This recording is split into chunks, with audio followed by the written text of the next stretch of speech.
நினைச்சியா? நல்ல வாயிலே வாங்குவாங்க வக்கீல்டா.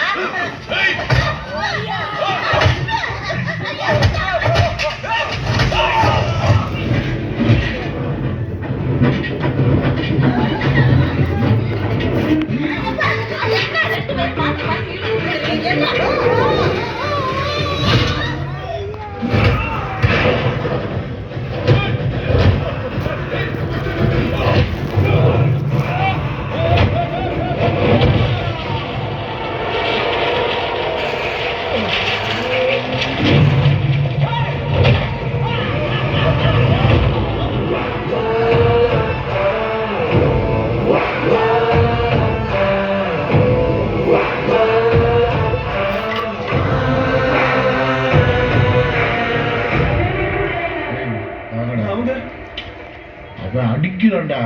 என்ன பொண்ணையிட்டு போறான் பாத்தியா? இப்ப ஹாப்பி தானே? இதுக்கெல்லாம் காரணம் செல்விங்கிற பேர் தான். அவரோட தங்கச்சி செல்வி எங்க இருந்தாலும்